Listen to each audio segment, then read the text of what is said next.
What did you think you were going to be doing? What kind of career were you looking towards? You know, at that time, it's kind of I took a kind of an interesting path. I took 5 years off between high school and college. Okay. Loved learning, was not crazy about going to school, and took 5 years off, went and worked in Alaska in the fishing fields. Did a variety of things. And then finally, my dad sat us down and said, listen, you should probably go to college and get a degree. So graduated KU, knew that I wanted to do English and history, two of my loves, but also thought I'd give myself the broadest base for anything in the future, the ability to communicate with the written word. One thing I regret I didn't do in college was do more on the spoken word and communications. But graduated from college, not entirely sure what I wanted to do. My dad was in Congress at the time and thought, I'm going to go back to DC, try it out for a couple of years, just see what it's like. So fall of 2000, went back to DC, and it's 10 years later.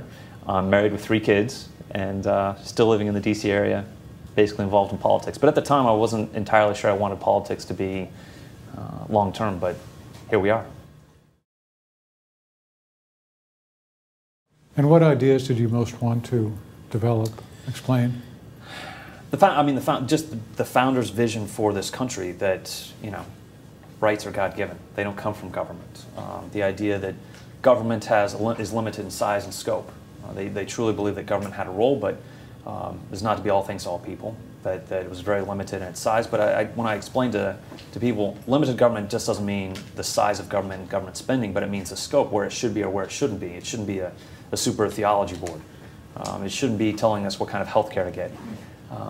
These sorts of things. So really communicating the vision of the founders, which has made us, I mean, if you think about where we have come as a country, we've been around just over 200 years, a relatively small agrarian nation on the edge of a Eurocentric world in the late 1700s to being one of the greatest, if not the greatest nations the world has ever seen. Why? How has that happened?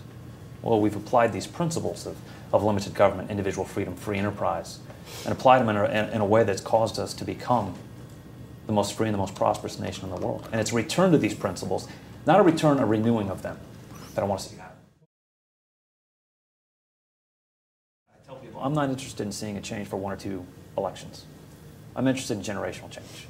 We want to see multiple generations, and the only way you can do that is from the ground up. Quite frankly, I look at what the progressives did in the late 1800s, early 1900s. What they did, it took them about 30, 40 years to get to power. And what they did in that time period between 1912 and 1918, 1920, very impressive. But it took them a while to build to that. But what they did in that time period, by the time they had a progressive Congress and a progressive president, fundamentally changed not only our form of government, but our society as a whole. And we're still being impacted by them 100 years later. We can do the same.